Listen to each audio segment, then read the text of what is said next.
Kenapa Suzuki yang dulu dikenal sebagai motor bandel dan tangguh, sekarang kalah populer dibanding Honda dan Yamaha di pasar motor Indonesia? Padahal di masa jayanya, Suzuki pernah mendominasi pasar motor, khususnya di era tahun 80 hingga 90-an. Jadi, apa penyebab Suzuki kehilangan popularitasnya? Apakah karena desain dan strategi pemasaran mereka yang sudah ketinggalan zaman? Atau ada faktor lain yang mempengaruhinya?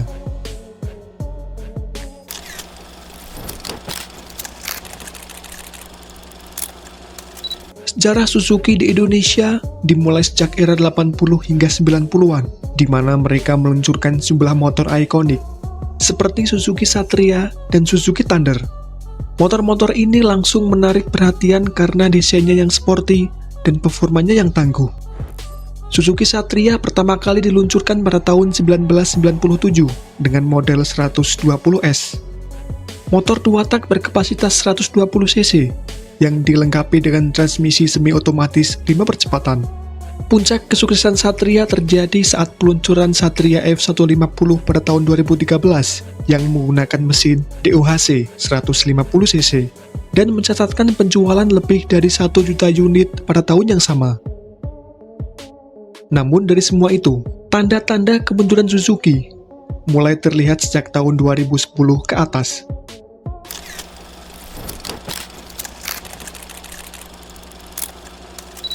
Memasuki era tahun 2010-an, persaingan semakin ketat.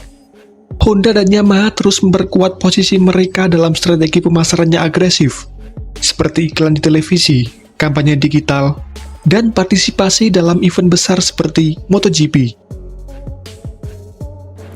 Di sisi lain, Suzuki justru terlihat stagnan, baik dalam hal pemasaran maupun inovasi desain. Contohnya, Suzuki Next-2. Jika dibandingkan dengan Yamaha Mio M3, konsumen cenderung memilih Mio karena tampilannya yang lebih stylish serta fitur-fitur modern yang ditawarkannya. Selain itu, masalah utama Suzuki adalah keterbatasan jaringan dealer dan layanan purna jual. Banyak konsumen kesulitan menemukan dealer atau suku cadang di wilayah mereka, sehingga mereka lebih memilih merek lain yang lebih mudah diakses. Namun, strategi yang hanya fokus pada penjualan mobil juga menjadi salah satu faktor dari kemunduran Suzuki.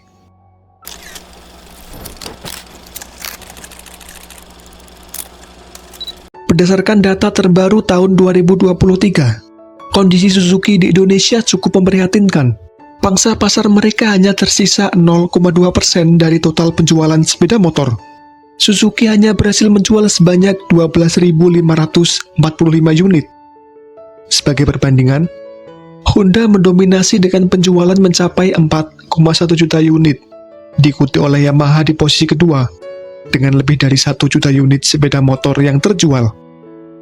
Angka-angka ini jelas menunjukkan betapa jauhnya jarak Suzuki dengan para pesaingnya.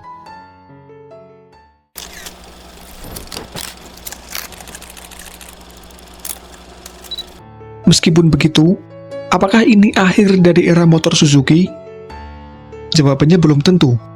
Suzuki mulai menunjukkan tanda-tanda kebangkitan dengan meluncurkan model baru, seperti GSX R150 dan Suzuki Next terbaru.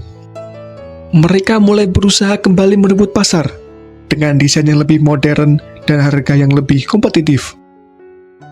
Namun, tantangan yang harus dihadapi Suzuki masih banyak.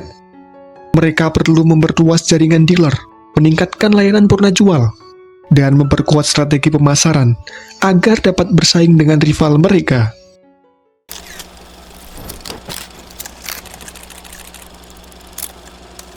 Suzuki adalah contoh bagaimana merek yang pernah berjaya bisa tersingkir jika tidak mampu beradaptasi dengan perubahan zaman.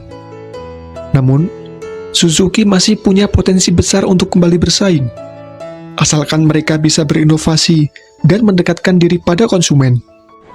Kalau menurut kalian, apa yang harus dilakukan Suzuki untuk bisa kembali bangkit?